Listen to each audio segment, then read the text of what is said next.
Bab orang yang tidak berpendapat mengeraskan bacaan Bismillahirrahmanirrahim.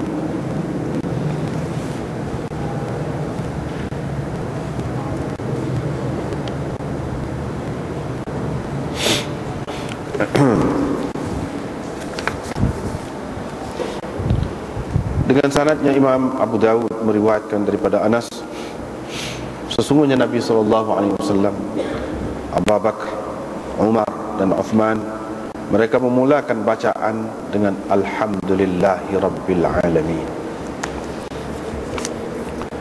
Dengan sanadnya Imam Abu Dawud meriwayatkan daripada Aisyah, beliau berkata, Rasulullah SAW selalu membuka sembahyangnya, memulakan sembahyangnya dengan takbir dan bacaan Alhamdulillahi Rabbil Alamin. Baginda apabila rokok tidak akan menundukkan kepalanya dan tidak akan menegakkan, yakni mengangkat kepalanya, tetapi pertengahan di antara dua keadaan itu. Baginda apabila mengangkat kepalanya daripada rokok tidak akan bersujud sebelum yastawiya qa'iman, tetap berdiri, sebelum tumakninah, dalam berdirinya itu. Wa kana idza rafa'a ra'sahu, dan apabila mengangkat kepalanya daripada sujud, dia tidak akan bersujud pula sebelum duduk dengan tetap, yakni dengan tumakninah.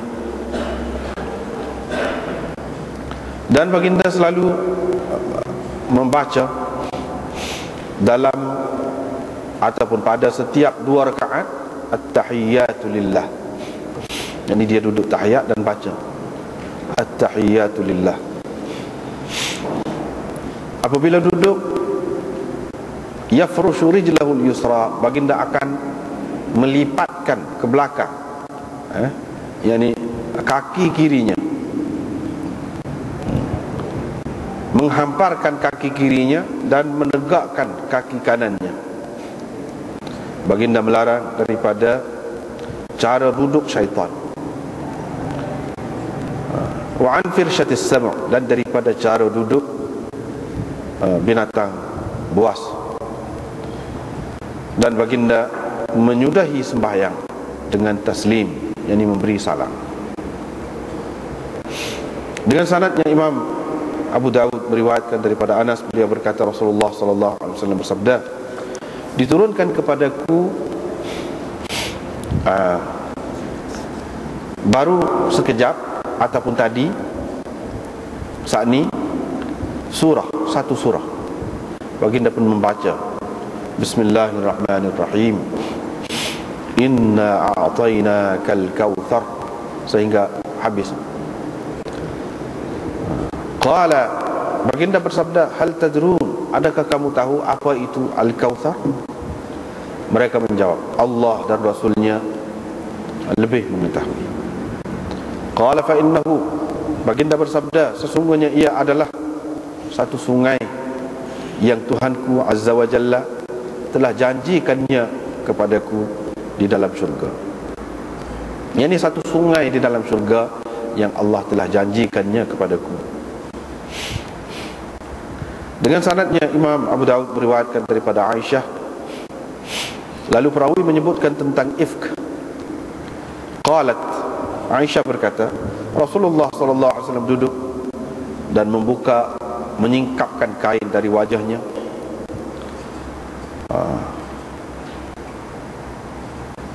Seraya berkata, A'udzu billahi as-sami'il 'alim minasy syaithanir rajim.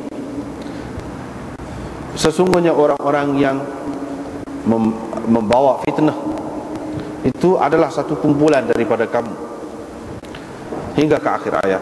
Abu Dawud berkata hadis ini mungkar. Sekumpulan perawi telah meriwayatkan hadis ini daripada Zuhri, tetapi mereka tidak ada menyebutkan ucapan ini dengan perincian begini. Dan saya bimbang cerita tentang isti'adzah ini adalah daripada kalam Humaid, ini kata-kata Humaid.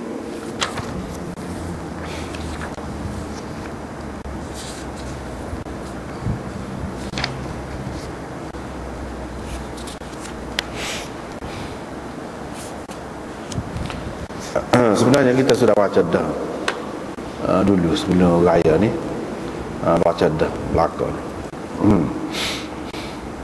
Jadi kita tengok dulu lah setakat mana kita boleh pergi, tengok dulu. Kalau boleh pergi kita atur lagi. Berhenti setakat tu dulu.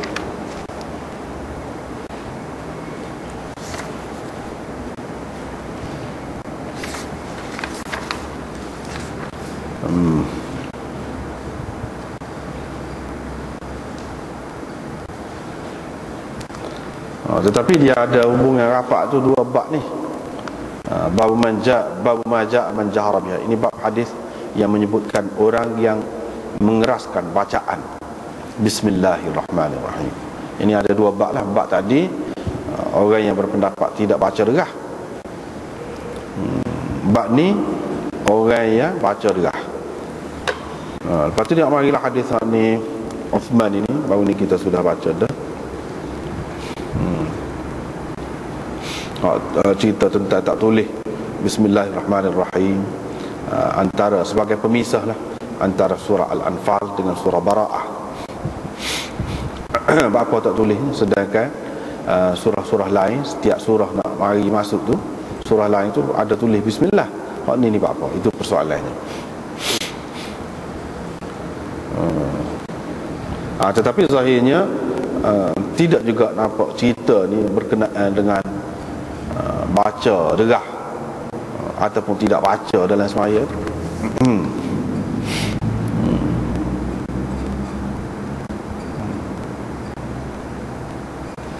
Tidak jelas itu riwayat berkenaan dengan Sayyidina Uthman tadi. Seterusnya riwayat daripada Ibnu Abbas serupa tu juga. Dia kata Rasulullah SAW wafat dalam keadaan dia tidak menerangkan kepada kami bahawa surah Bara'ah itu adalah sebahagian daripada surah Al-Anfal. Gitu. Tak ada jelas. Lepas pada tu dia mari pula ni. Abu Daud kata, Sya'bi, Abu Malik dan lain-lain menyebutkan secara mursal Nabi SAW tidak menulis Bismillahirrahmanirrahim ni sehingga turun surah An-Naml. Sehingga turun surah An-Naml. Jadi ini pun sebenarnya tidak jelas menunjukkan tentang baca dalam sembahyang tu. Bismillahirrahmanirrahim ni masalah tulis dalam Quran tu. Tulis dalam Quran. Hak selepas ni, baru riwayat hak selepas tadi barulah nampak sikit. Nampak sikit. Tapi nampak sikit pun tidak jelas juga mana berkenaan dengan bacaan dalam sembahyang tu. Baca ketika baca Fatihah ataupun sebelum baca mana-mana surah tu tidak jelas juga. Cuma dia sebut riwayat daripada Ibnu Abbas, Rasulullah SAW tidak tahu pemisahan surah ni. Pemisahan surah ni sehingga diturunkan kepada baginda Bismillahirrahmanirrahim. Barulah dia tahu satu surah ni sudah habis. Bila mari surah lain Bismillahirrahmanirrahim. Gitu. Tapi tak ada kena-mengena juga dengan hak dalam sembahyang tu. Sedangkan bab yang pertama tadi cerita tentang hak baca dalam sembahyang. Apa maksud Imam Abu Daud buat lagu ni? Itu masalahnya. Apa maksud? Hak bab yang kedua ni yang mari tak terang. Tidak terang menunjukkan hak baca dalam sembahyang tu. Hanya menyebutkan tak tulis antara surah Al-Anfal dengan surah Bara'ah tu Bismillahirrahmanirrahim tu dia sebut. Lepas tu dia tak tulis sebelum turun surah An-Naml. Lepas tu tidak tahu pemisah di antara satu surah dengan satu surah yang lain sehingga turun Bismillahirrahmanirrahim. Tak ada kena mengena dengan hak dalam sembahyang tu. Lagi apa Imam Abu Daud buat mari hak ni, dia tidak mari hak lain, hak lebih terang lah, hak lebih terang menunjukkan baca bismillah derah tu. Sedangkan tajuknya jelas gitu.